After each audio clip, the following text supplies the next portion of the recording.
Conta-se que havia um velho em um país muito distante que tinha um jumentinho e um neto de 8 anos, e eles estavam viajando.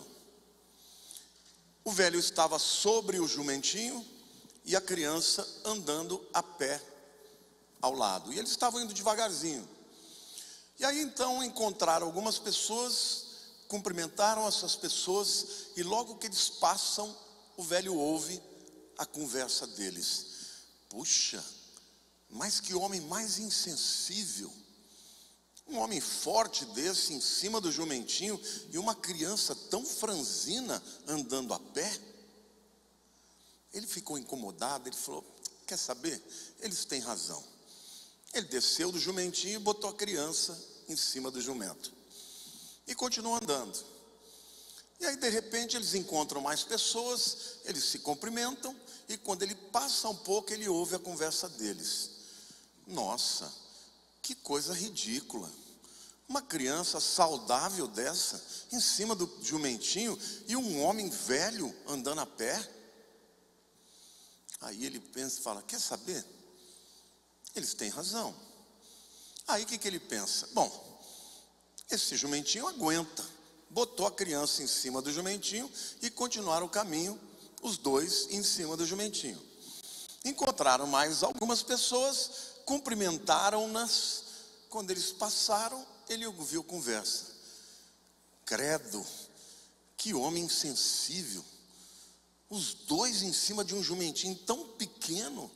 Será que ele não sabe que isso daí é um abuso contra os animais? Aí ele pensou: quer saber, é verdade o que ele está falando. Vou descer do jumento e o menino vai descer do jumento. E aí os três ficaram andando a pé, o jumento e o velho e a criança.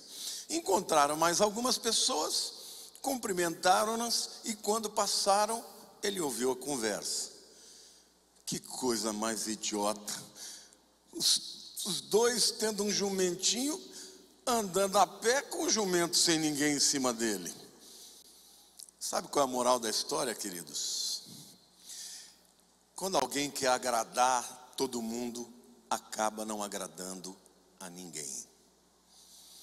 Tem muita gente que deixa de fazer coisas por conta do que os outros acham.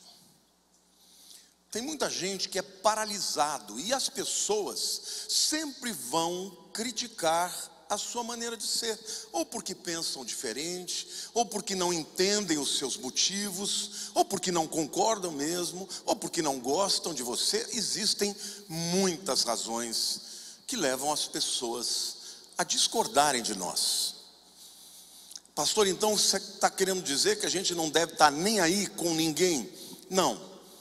O que eu estou dizendo para você é que você deve viver a sua vida preocupado, sobretudo, em agradar a Deus. Porque um dia, meu querido, todos nós vamos comparecer perante o tribunal de Cristo.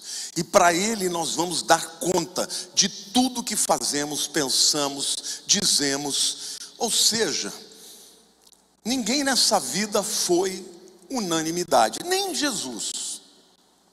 Jesus foi criticado o tempo inteiro. Então nós, como cristãos, quando somos chamados por Deus para viver uma vida que seja uma vida, um instrumento de glória para o seu nome, nós temos que nos lembrar: é com Ele que nós devemos nos preocupar, porque um dia todos nós comparecemos diante do tribunal de Cristo.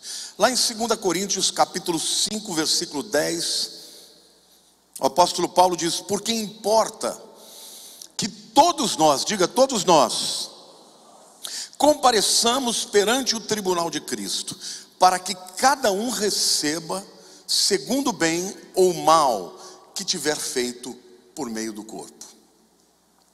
Esta passagem da Escritura tem respaldo em uma outra passagem de 1 Coríntios capítulo 3, 9 a 15, que descreve este momento de uma maneira mais profunda. Vamos ler lá, 1 Coríntios 3, de 9 a 15. Porque de Deus somos cooperadores, lavoura de Deus, edifício de Deus sois vós.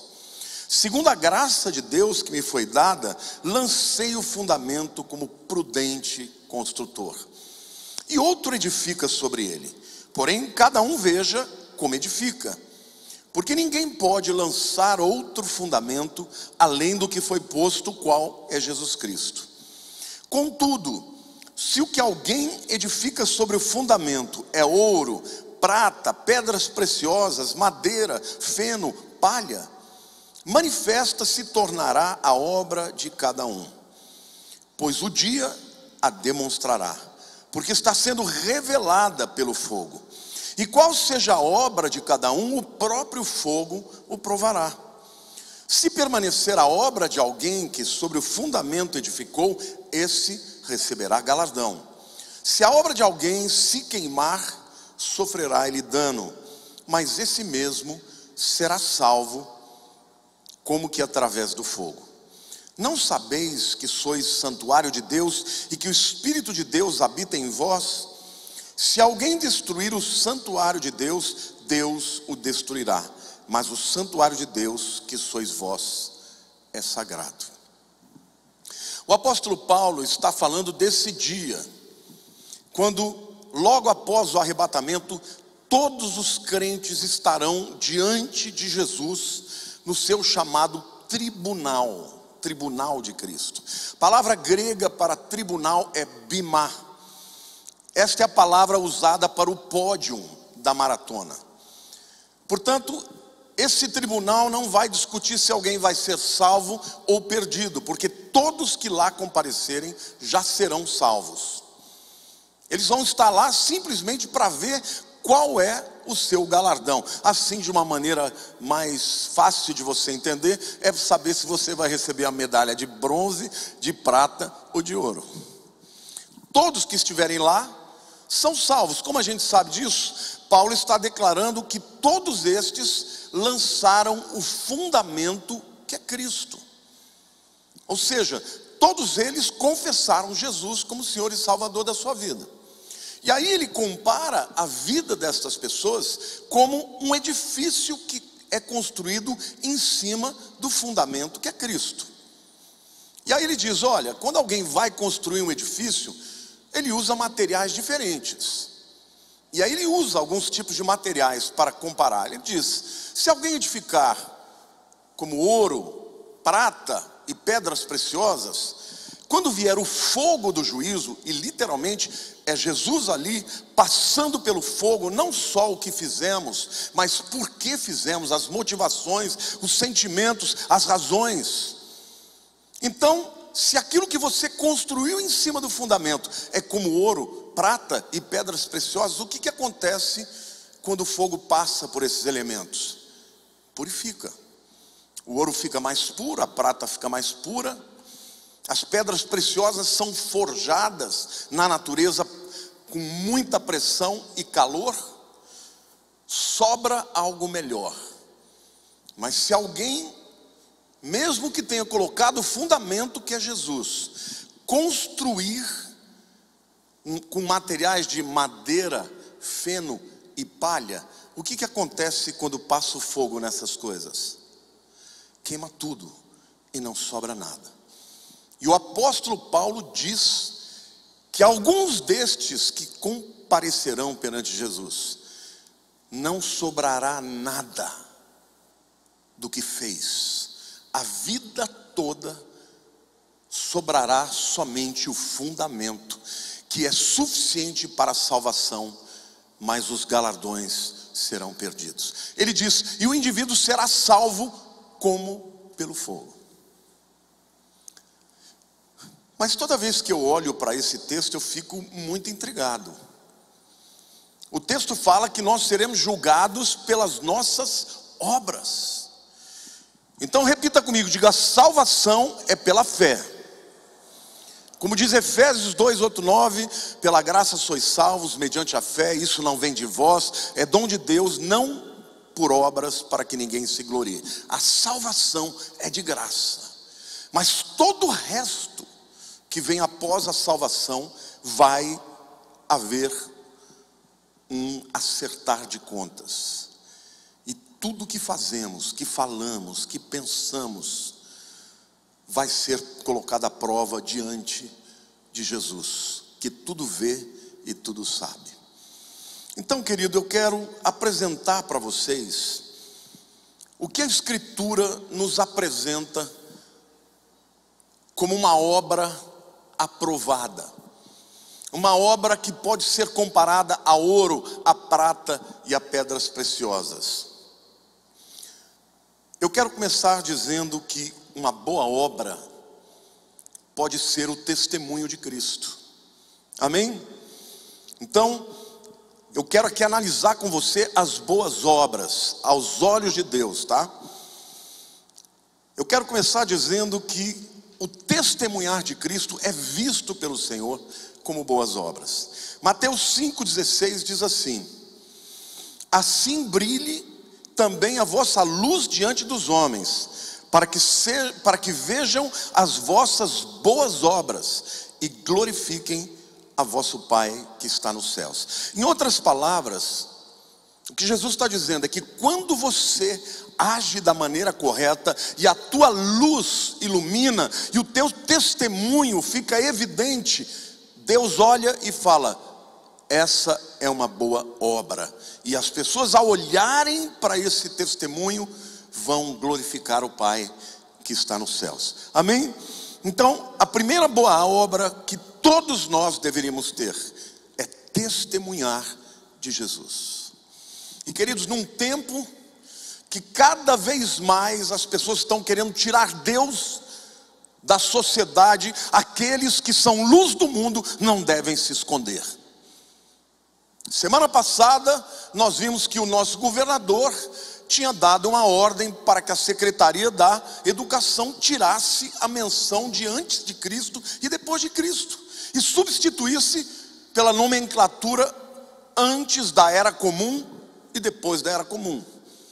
Eu dou graças a Deus porque os crentes bradaram na internet e ele recuou. E os céus aplaudiram, porque enquanto estivermos aqui, nós seremos a resistência. Amém? Você pode aplaudir ao Senhor?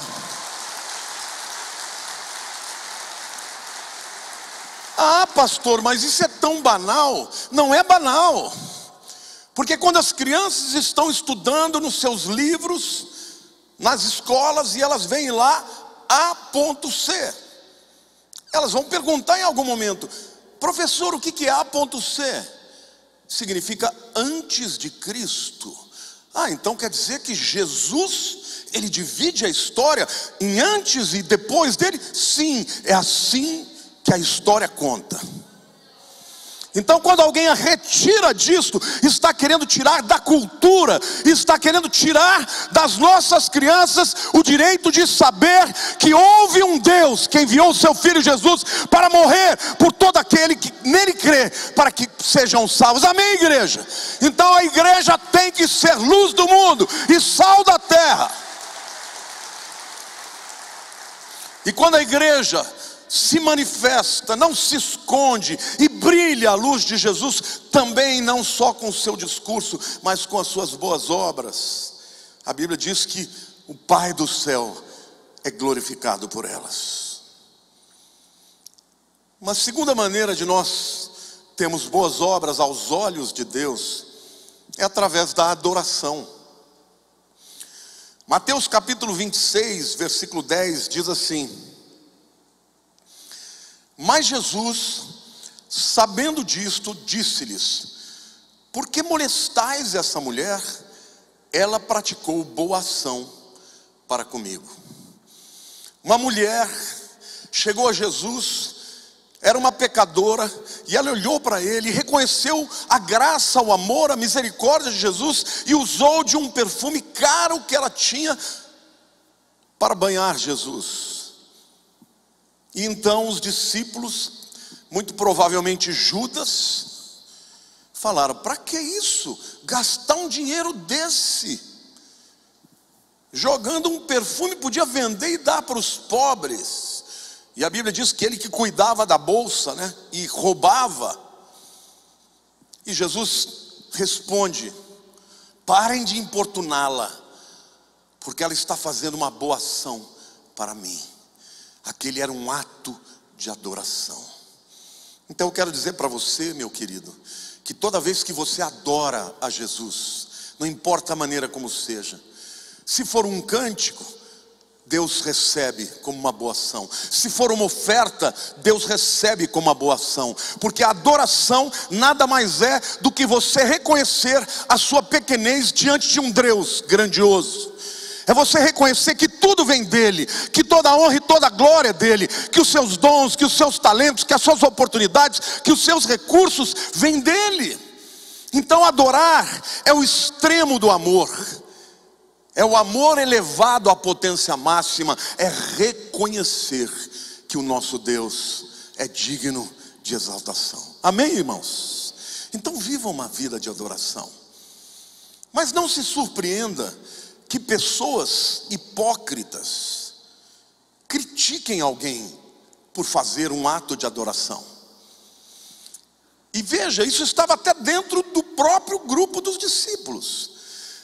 Uma mulher que não conhecia nada de teologia, que não tinha o privilégio de estar junto de Jesus, quis gastar aquilo que era caro para ela, para a glória dele.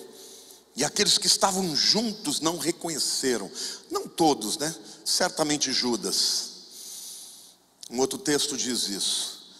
Reclamou por aquele dinheiro estar sendo jogado fora aos olhos dele, numa expressão de adoração. A Bíblia diz que Deus não procura adoração. Ele tem a melhor que pode haver no céu. Deus procura adoradores. Então eu quero dizer para você, querido, que toda vez que você se tornar um adorador, você está construindo sobre o fundamento com um material que agrada a Deus, que glorifica a Deus, que exalta a Deus. Deus está procurando homens e mulheres, jovens, crianças e velhos, que o adorem em espírito e em verdade. Amém, igreja? Então a adoração é um ato que agrada a Deus e é visto aos olhos de Deus como uma boa obra. Queridos, no céu vai ter muita adoração. Se você não gosta, é melhor você escolher um outro lugar para ir, porque lá vai ter muita adoração. Aliás, quando chegar no céu, você não vai mais ter ofertas para dar para ele, não vai ter que derramar mais perfume nenhum, mas você sempre terá a sua voz para declarar aquele que era, que é e que sempre haverá de ser o mesmo, Jesus, o Senhor dos senhores. Amém? É ele que vai ser adorado, porque é somente ele, aquele que nos levou para o céu. Lá no céu não vai ter ninguém chegando lá dizendo: eu estou aqui porque eu mereci. Não, eu estou aqui porque ele mereceu. Amém, igreja? Então a igreja precisa viver dentro de uma atmosfera de adoração. O apóstolo Paulo nos ensina como é que se enche do Espírito. E ele faz uma comparação, até usando uma antítese. Ele diz: não vos embriagueis com vinho. A embriaguez domina o indivíduo. O cérebro do indivíduo embriagado não tem controle mais sobre as suas ações. E o indivíduo, com a cara cheia, ele faz coisas das quais ele se arrepende. E Paulo diz: não vos embriagueis com vinho no qual há ira e dissolução, mas enchei-vos do Espírito. E aí ele explica como que você se enche do Espírito: falando entre vós com salmos, hinos e cânticos espirituais, dando sempre graças a Deus. Vocês estão entendendo, irmãos, como é que você se enche do Espírito? Adorando ao Senhor. Então, se você está reconhecendo dentro de você um coração crítico, amargo, olhando para os outros e vendo sempre o mal no coração do outro, toma cuidado, porque o que está dominando a tua vida é a tua carne. Mas quando você começa a adorar, a exaltar o nome de Deus, todo criticismo, toda amargura sai, e no lugar disso vem gratidão. Senhor, obrigado, porque eu não mereço, mas eu estou aqui na tua presença. Amém, igreja? Glória a Deus, aplauda ao Senhor, Ele merece.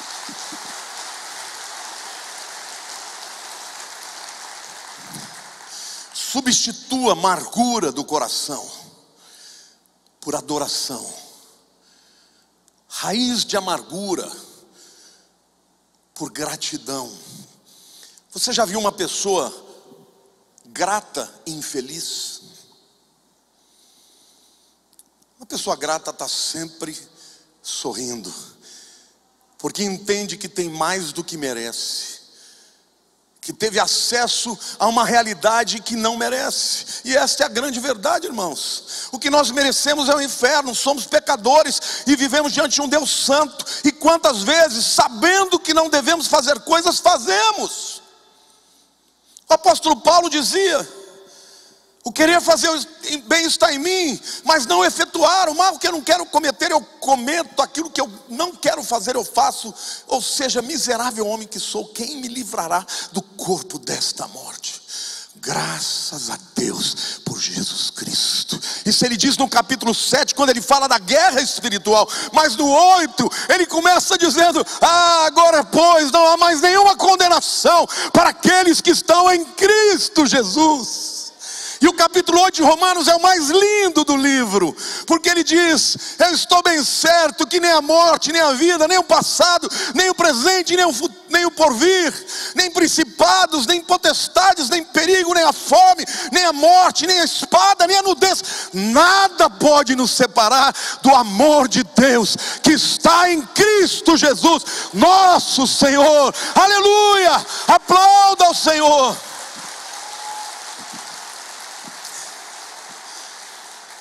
Quando você entende quem você realmente é, de duas uma: ou você muda e se torna alguém grato, ou você perde a visão.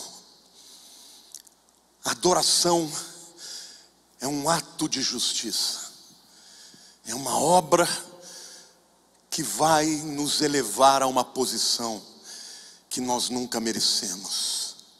Comece agora, substituindo um coração amargo e crítico, porque o amargo está sempre julgando o coração do outro, e muitas vezes julgando o outro a partir dos seus próprios pecados. Mas quando alguém entende qual é a sua real situação, passa a olhar para o seu semelhante com misericórdia, porque compreende que Deus lhe trata com misericórdia. O terceiro tipo de obra de justiça e de boas obras que a Bíblia fala é a generosidade. 1 Timóteo capítulo 6, versos 17 a 19 diz assim: exorta aos ricos do presente século que não sejam orgulhosos, nem depositem a sua esperança na instabilidade da riqueza, mas em Deus, que tudo nos proporciona ricamente para o nosso aprazimento. Que pratiquem o bem, sejam ricos de boas obras, generosos em dar e prontos a repartir. Que acumulem para si mesmos tesouros, sólido fundamento para o futuro, a fim de se apoderarem da verdadeira vida. É incrível como existem pessoas que basta ter um pouco mais de dinheiro e passam a achar que eles são mais do que realmente são. Irmão, se tem uma coisa que eu descobri na minha vida, ao longo da minha vida, é que a graça de Deus é que me trouxe até aqui. Não foi o meu valor, não foi a minha capacidade, porque existem muitas pessoas mais capazes, muitas pessoas mais valorosas que não chegaram. É a graça de Deus que nos leva aonde estamos. Então, se foi a graça de Deus, querido, não seja orgulhoso. Se você é rico, se você tem mais do que alguém, não diga: é porque eu trabalhei e ele é vagabundo. Não, nós vivemos numa terra, num mundo injusto, onde nem todos têm as mesmas oportunidades. Mas isso aí não é a linguagem do liberalismo, querido. Eu não prego liberalismo, eu prego a palavra de Deus. E este mundo é injusto, E aqueles que chegam, muitas vezes chegam porque roubaram ou porque usurparam de outros. Mas os que são de Deus chegam pela graça e pela misericórdia. Eu quero viver a misericórdia. E o que Deus tem ensinado é: ensine o teu povo o segredo da generosidade. E Jesus deixou muito claro, irmãos, que nada é grande demais para Deus, e nada é tão pequeno que Deus não aceite. Mateus 10, versículo 42.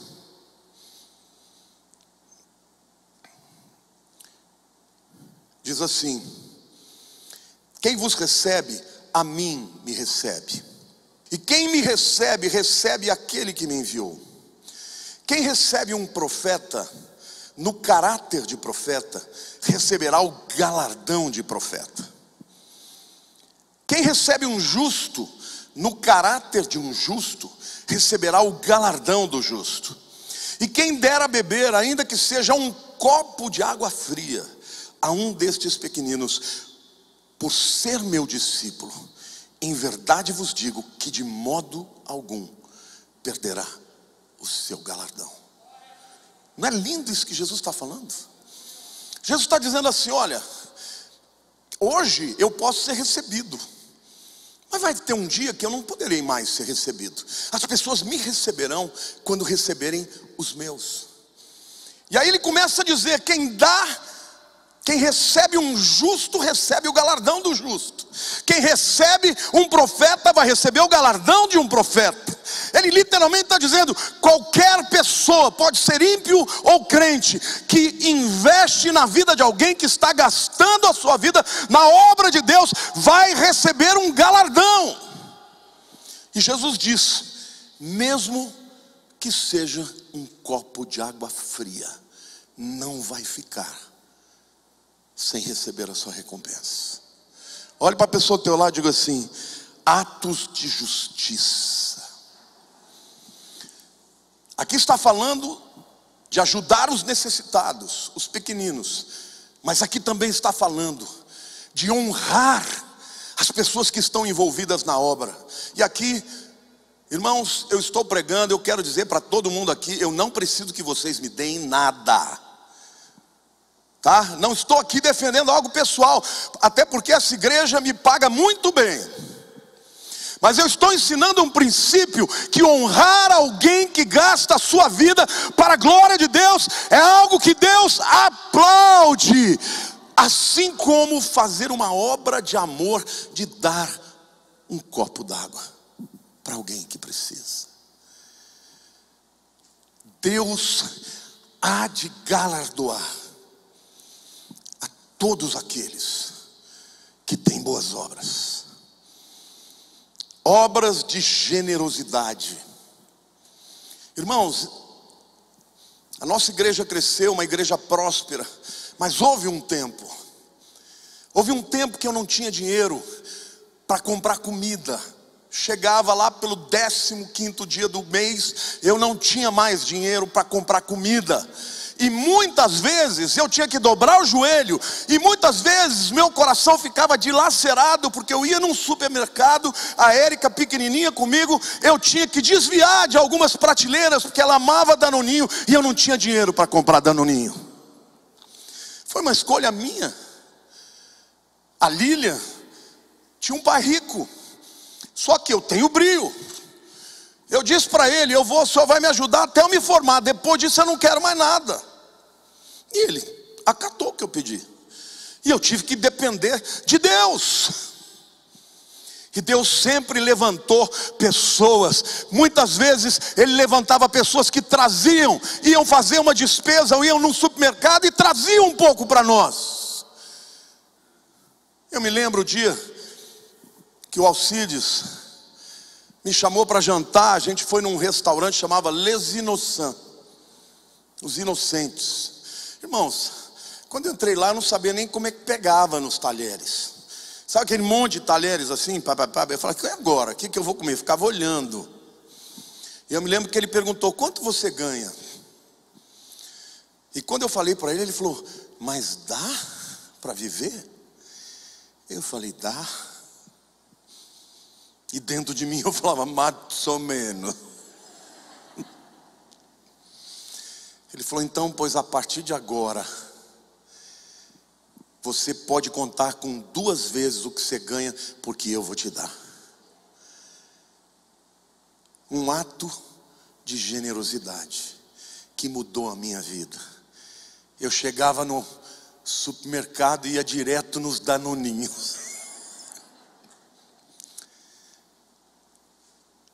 Existem pessoas que marcam a nossa vida com a sua generosidade. Existem outras que a vida inteira valorizam tanto o seu dinheiro, que toda vez que pensam em dinheiro, estão sempre desconfiando dos servos de Deus. Se você quer ser uma pessoa que quer receber o galardão de Deus, eu quero dizer algo muito sério aqui para vocês. Tudo que nós recebemos nessa vida é passageiro, meus irmãos. Tudo isso aqui vai ficar, você não vai levar nada para lá. Mas tudo que você faz aqui para a glória de Deus, para honrar a Deus, para ajudar um dos pequeninos, você está fazendo para a eternidade. Porque essa marca e o galardão será eterno na tua vida. Amém? Você pode aplaudir o Senhor? Você pode dizer, eu creio.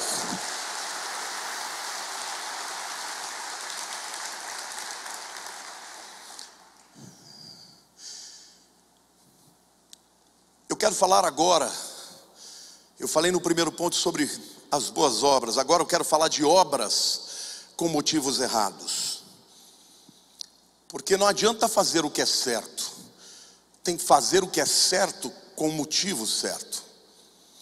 Porque se você fizer o que é certo, mas com motivo errado, também vai ser queimado e não vai sobrar nada. Mateus 6, versículo 2 diz assim: quando pois deres esmola, não toques trombeta diante de ti, como fazem os hipócritas nas sinagogas e nas ruas, para serem glorificados pelos homens. Em verdade vos digo que eles já receberam a recompensa. Vocês estão entendendo, irmãos? A pessoa que dá e quer ser vista, Jesus está dizendo, já recebeu a recompensa dos homens. Quem dá sem o interesse de ser visto, esse vai ter a recompensa eterna. Estas obras que são boas, mas com motivos errados, são comparadas na Bíblia como madeira, feno e palha.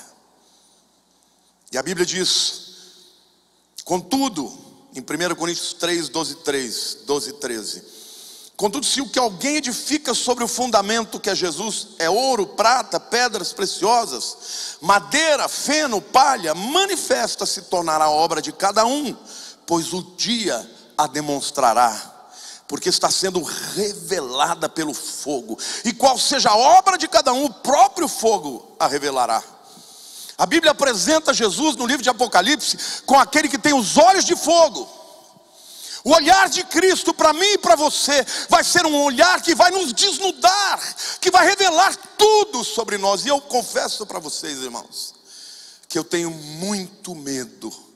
Eu falo para Deus todos os dias, Senhor, não deixa que a minha vida seja tão desviada da tua vontade, que até quando eu faço o certo, eu faça com motivos errados. Não deixa queimar tudo, Senhor.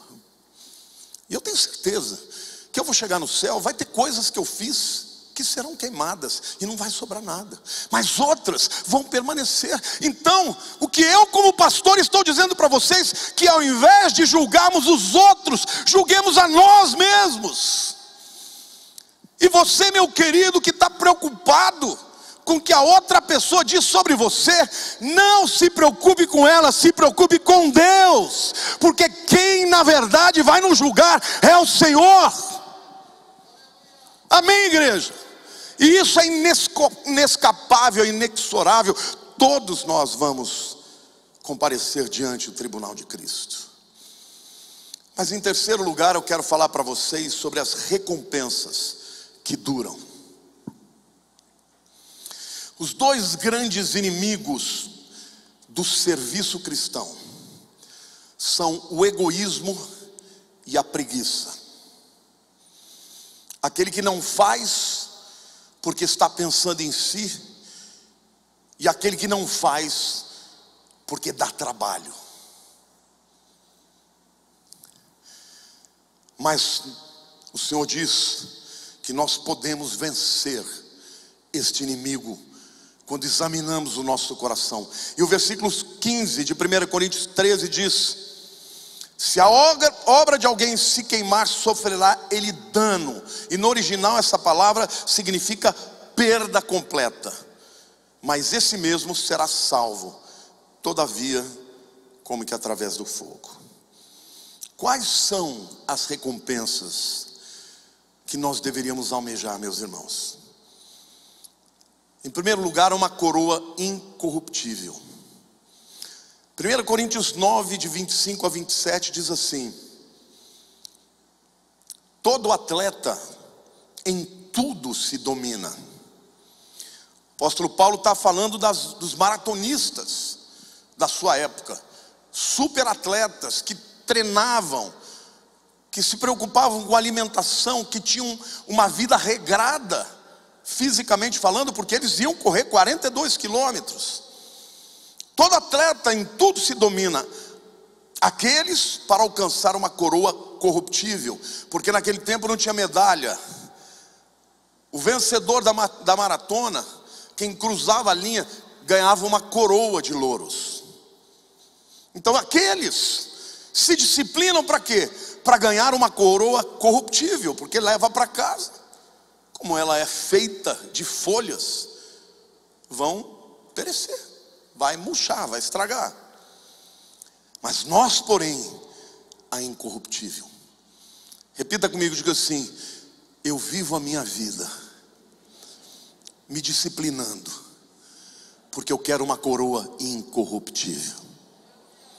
E aí Paulo diz: assim como também eu, não sem meta, assim eu luto, não como desferindo golpe no ar, mas eu esmurro meu corpo e o reduzo à escravidão, para que, tendo pregado a outros, não venha eu mesmo a ser desqualificado. Irmãos, essa aqui é a minha vida. Todo tempo eu estou lutando contra as minhas próprias fraquezas, com as minhas próprias lutas, porque o que eu quero é chegar na presença do Senhor e dizer: Senhor, como eu fui. E eu quero ouvir dele: filho, foste fiel no pouco, sobre o muito te colocarei, entra no gozo do teu Senhor. Amém, igreja? Este é o apóstolo Paulo falando. Este é o apóstolo Paulo falando, o maior de todos os apóstolos, dizendo: eu não luto sem meta, eu não corro sem meta, eu não estou dando murro no ar, eu dou murro contra o meu corpo, porque eu quero viver com a meta de me preparar para aquele dia, no encontro que eu vou ter com o Senhor. Eu não tenho nenhuma ambição, meus irmãos, de nada que vai passar dessa vida. Se perguntar: pastor, você não gosta de coisas? Adoro coisas boas, gosto de carro, gosto de viajar, gosto de comer bem, gosto de tudo isso, mas eu não preciso disso. Se eu tiver que viver sem isso, eu vivo, porque eu já vivi e nunca fui menos feliz quando eu tinha menos, porque eu tinha o meu Senhor. Eu sempre tive a Ele, e Ele sempre foi a razão, o motivo da minha alegria. Amém, igreja? Então não importa o que você tem, não morra por aquilo que você tem, lute por aquilo que é eterno. Por aquilo que é eterno. Em segundo lugar, a Bíblia fala sobre a coroa da vida. Apocalipse capítulo 2, versículo 10. Não temas as coisas que tens que sofrer. Eis que o diabo está para lançar em prisão alguns dentre vós, para ser dispostos à prova, e tereis tribulação de 10 dias. Ser fiel até a morte, e dar-te-ei a coroa da vida. A coroa da vida é a vida eterna. E Jesus está dizendo que nós temos que viver e lutar para que não abramos mão da coroa da vida. Porque num tempo de apostasia, muitos estão esfriando. A Bíblia diz, nos últimos dias, muitos apostatarão da fé, dando ouvidos a doutrinas de demônios, a espíritos enganadores. Temos que lutar para ficar fiéis até o fim. Começa com um coração amargo, com uma frieza, com um afastamento, com uma mente que já não sente a culpa do pecado, e aí vem a apostasia. Alguns vão dizer, mas eu nunca vou negar com a boca Jesus. Mas você pode negar a Jesus com a sua vida. Não pense você que só o fato de você dizer, não, eu não nego Jesus, isso significa que você está ligado a Ele. Alguns vivem um estilo de vida de apóstatas, e quando chegarem lá vão ter que ouvir do Senhor: Senhor, em teu nome fizemos isso, expulsamos demônios, isso, aquilo, profetizamos. E eu direi: apartai-vos de mim, vós que praticais a iniquidade, porque nunca vos conheci. A coroa da vida representa a vida eterna, e essa coroa nós temos que mantê-la até o fim da nossa vida. Amém? Quantos aqui podem dizer: eu vou servir o meu Deus até o último dos meus dias? A terceira coroa que nós vamos receber lá naquele dia é a coroa de glória. 1 Pedro 5, versos 1 e 4 diz o seguinte: rogo, pois, aos presbíteros que há entre vós, eu presbítero como eles, e testemunha dos sofrimentos de Cristo, e ainda coparticipante da glória que há de ser revelada. E no versículo 4 ele diz: ora, logo que o Supremo Pastor se manifestar, recebereis a imarcessível coroa de glória. Essa palavra imarcessível no grego é amarantinos. Amarantinos fala de uma flor que existia no deserto, que nunca murchava. O apóstolo Paulo está dizendo: a coroa que os homens recebem aqui murcha, mas há uma coroa, amarantinos, que comparada a esta coroa que no deserto nunca murcha, a coroa que eu estou lutando por ela, ela é incorruptível, ela não murcha e nunca vai murchar. Amém, igreja? A glória de Deus na vida daqueles que vivem para o Senhor jamais apartará. Que coisa linda. A quarta coroa que ele fala é a coroa da justiça. 2 Timóteo 4, 7, 8 diz assim: combati o bom combate, completei a carreira e guardei a fé. Já agora a coroa da justiça me está guardada, a qual o Senhor reto juiz me dará naquele dia, e não somente a mim, mas também a todos quantos amam a sua vinda. Quantos aqui amam a vinda de Jesus? Oh, meu querido, você tem uma coroa guardada, a coroa da justiça. Amém? Agora existem pessoas que o próprio apóstolo Pedro, 2 Pedro capítulo 3, versículo 3 diz: nos últimos dias virão escarnecedores, que dirão: como assim a vinda do Senhor? Desde que o mundo é mundo, os nossos pais e as coisas são como são. Há 2000 anos o apóstolo Pedro está dizendo: olha, quando chegar a hora, levantarão aqueles que vão zombar dos que pregam sobre a volta de Jesus, dizendo: em todas as gerações as pessoas criam que era na geração delas. Mas isso não quer dizer que ele não vá voltar. Isso quer dizer simplesmente, meu irmão, que a razão por que Jesus não revelou quando ele voltaria é para que em todas as gerações antes da sua volta as pessoas se santificassem e se preparassem para o encontro com ele. Mas ele vai voltar, porque passarão os céus e a terra, e as minhas palavras não passarão. Se ele diz que vai voltar, ele vai voltar. Amém, igreja? Você pode dizer: eu creio. Aleluia.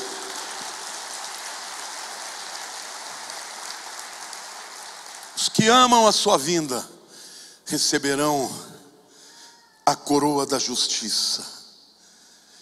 Paulo disse: eu combati o bom combate. Tem tanta gente lutando pelo que é passageiro.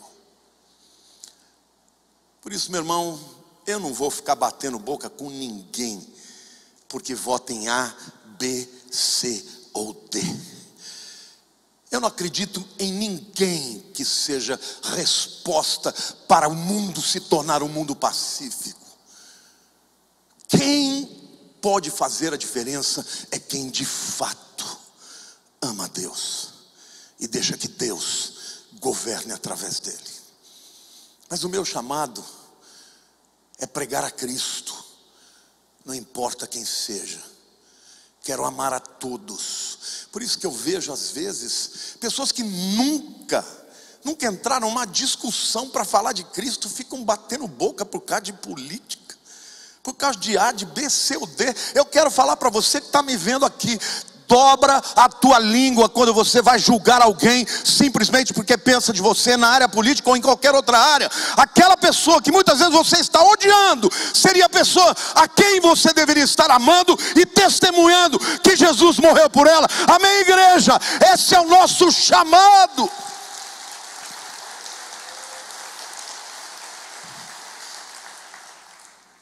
O apóstolo Paulo disse: eu combati o bom combate. O bom combate é o combate da fé, é o combate da palavra, é o combate da verdade. E ele diz: eu acabei a minha carreira. Ele já está no final da vida dele, sabendo que ia morrer, muito provavelmente decapitado na prisão em Roma. Acabei a carreira e guardei a fé. E aí ele diz: já agora a coroa da justiça me está guardada, a qual o Senhor reto juiz me dará naquele dia, e não somente a mim, mas a todos que amam a sua vinda. Eu não estou dizendo que nós não tenhamos que nos posicionar, que não tenhamos que lutar pelas nossas convicções, porque a igreja faz parte do seu tempo e nós temos que lutar pelas coisas que nos são caras, e especialmente caras na palavra de Deus. Mas não se esqueça, não coloque a sua esperança nos homens, coloque em Deus. E a quinta e última coroa é a coroa de alegria para os que ganham almas.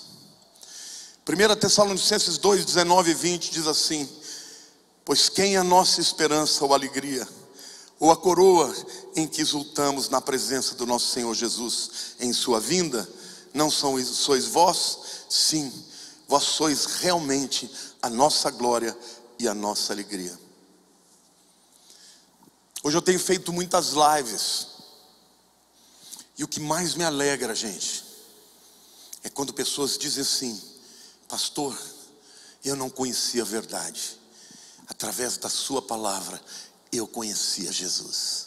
Ou então quando alguém diz assim: pastor, eu estava vivendo em pecado, através das suas palavras eu estou andando com Jesus. Ou então quando alguém dizia: eu tinha medo do apocalipse, mas agora pelas tuas palavras eu desejo que esse dia venha. Queridos, eu amo. Às vezes eu estou 1h da manhã, 1h30 da manhã, conversando com as pessoas, e quando alguém fala: eu me converti com você, meu coração enche de alegria. Você, se nunca experimentou isso, fale de Jesus, porque eu sei que eu vou encontrar muita gente no céu que vai passar e fala: obrigado, eu estava perdido, a tua palavra me trouxe para a glória de Deus. Amém, igreja? Mas você faz parte disso, e a igreja e a church está nascendo com esse chamado de alcançar o mundo inteiro com a palavra do Senhor. Amém? Quantos podem dar um grito de júbilo, dizer: eu creio?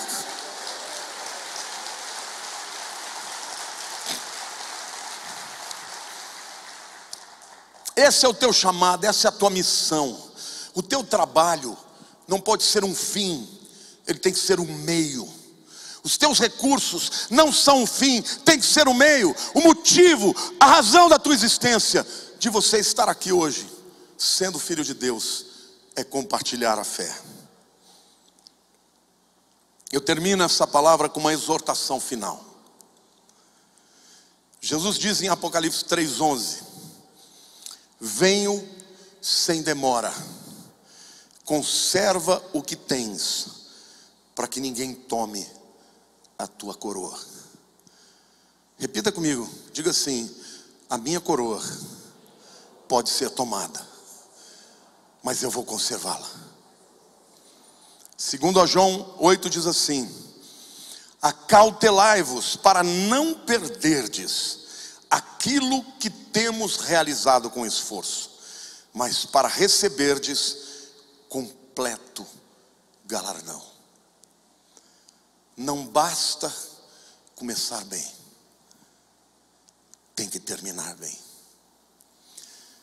Se no teu coração você está discernindo amargura, crítica, razões para não se envolver na obra de Deus, tome cuidado. Esta não é a voz de Deus, é a voz do inimigo no seu coração. Chegue até o fim. Tome cuidado para que a frieza e o espírito da apostasia não roube a sua coroa, porque aquele dia se aproxima. Muita gente me pergunta: pastor, você crê que Jesus voltará na sua geração? Eu digo: eu creio. Mas se não voltar na minha geração, eu vou me encontrar com Ele na minha geração. Porque de um jeito ou de outro, meu querido, o dia deste grande encontro não está muito distante para você. Seja no arrebatamento, seja na morte, nós vamos estar na presença dele. Amém? Então viva para esse dia, viva para Ele. Nada nesse mundo que você tiver vai ser capaz de te dar felicidade. Muita gente pensa que a sua felicidade está em comprar um carro novo, em comprar algo maravilhoso. Você vai usar aquilo um pouquinho, daqui a pouco aquilo perdeu todo o motivo da sua alegria. Somente aquilo que é eterno pode nos dar satisfação plena. A fé e a esperança e o amor. Ame as pessoas, porque amando as pessoas, você estará amando a Deus. Viva com esperança. Está difícil, vai melhorar, porque aquele que começou uma boa obra em vós há de completá-la até o de Cristo, ao dia de Cristo. Amém, igreja? Viva para Ele, viva com paixão. John Wesley, ele dizia assim: eu estou em chamas, eu estou pegando fogo. E quando eu pego fogo, e quando eu fico em chamas, as pessoas vêm para me ver e pegam fogo também. E eu quero profetizar que esse fogo que está na minha vida vai entrar para a tua vida, e o mundo vai ser invadido por um grande avivamento de pessoas que são apaixonadas por Jesus e que vivem para a glória dele até a hora que tocar a trombeta, até a hora que você for convocado para viver com o Senhor. Amém, igreja? Se você crê nisso, aplauda ao Senhor, diga amém. Eis-me aqui, Senhor.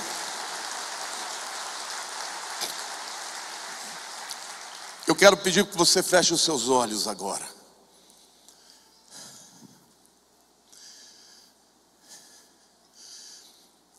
Eu não sei se há alguém aqui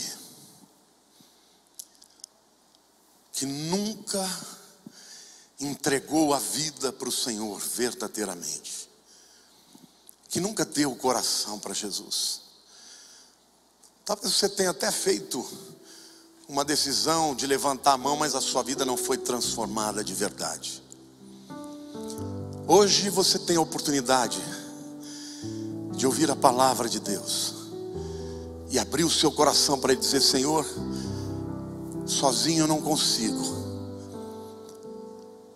mas eu quero, Senhor, que o Senhor entre na minha vida. Eu quero naquele dia estar presente. Eu quero receber a coroa da vida. Eu quero receber a coroa da justiça. Eu quero entregar o meu coração, Senhor. Se você quer entregar, meu querido, onde você estiver, a igreja fica com os olhos fechados. Eu quero que você levante a sua mão para orar por você e com você, nesse dia. Há alguém, graças a Deus, fica com a mão levantada. Há mais alguém, graças a Deus, a vida aqui. Graças a Deus ali atrás. Há mais alguém aqui, graças a Deus ali também. Ali, graças a Deus, graças a Deus. Eu peço que você fique de pé, meu irmão. Muitas pessoas estão entregando a vida para Jesus. E a Bíblia diz que uma alma se salva. A Bíblia diz que os anjos aplaudem. Então eu quero que você aplauda o Senhor por essas vidas que estão se entregando hoje.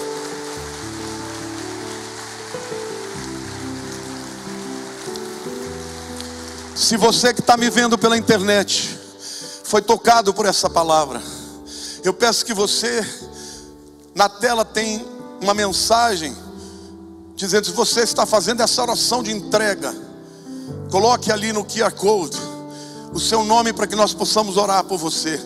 E nós juntos agora vamos orar. As pessoas que estão aqui, tem mais gente aqui também, e as pessoas que estão na internet vão agora orar comigo esta oração. Você fique de pé, você que entregou a vida para Cristo, e ore comigo assim. Põe a mão no seu coração. Senhor Deus, a vida é uma batalha, mas eu quero combater o bom combate.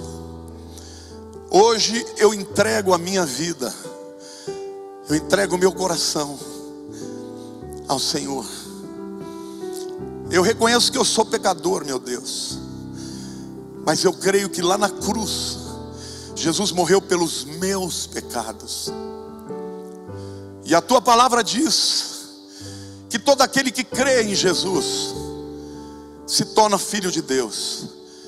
Então hoje eu reconheço que eu me torno filho de Deus, porque a partir de hoje eu quero viver para Jesus.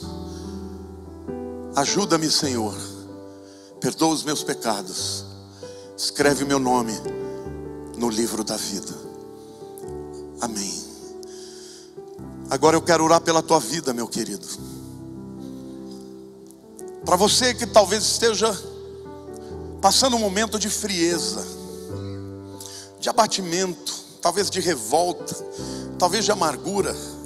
Você que precisa de um renovo, você que precisa tomar uma decisão hoje com o Senhor, de mudar a sua vida, de tornar a sua vida relevante, de começar a lutar pelos combates que o Senhor coloca na tua vida. Eu quero pedir que você fique de pé no teu lugar e nós vamos orar por vocês também. E você na internet que está nos vendo também, fique de pé, em nome de Jesus. Isso é para corajosos. Se Deus tocou no teu coração, não se envergonhe, porque isso é uma tomada de posição que você está fazendo diante de Deus. Senhor, eu estou juntamente com os meus irmãos ali, porque eu reconheço, Senhor, na minha vida áreas que ainda preciso melhorar, Senhor, e eu te peço graça, autoridade, poder, para que, Senhor, no dia de Cristo eu já tenha vencido estas áreas que ainda não venci, para que, Pai, no lugar, Senhor, de uma reprovação, eu receba junto com os meus irmãos o galardão ou os galardões, Senhor. E Pai, eu oro para um grande avivamento da tua igreja, um avivamento para que a tua igreja seja empoderada pelo Espírito Santo e cheia da visão e cheia do amor de Deus, do amor pelos pequeninos, o amor pelos perdidos. Em nome de Jesus, levanta a mão para o céu e diga: Senhor, eis-me aqui. Eu tomo uma posição hoje, Senhor, de viver para a tua glória, de obedecer ao teu chamado. Eu tomo posição, Senhor, e eu te peço, Pai, através do teu Espírito, revela o meu coração, quais os pecados que eu preciso, dos quais eu preciso me arrepender, porque eu quero viver para a tua glória. Eu vou lutar até o fim, Senhor, para que a minha coroa não seja tomada da minha vida, em nome de Jesus.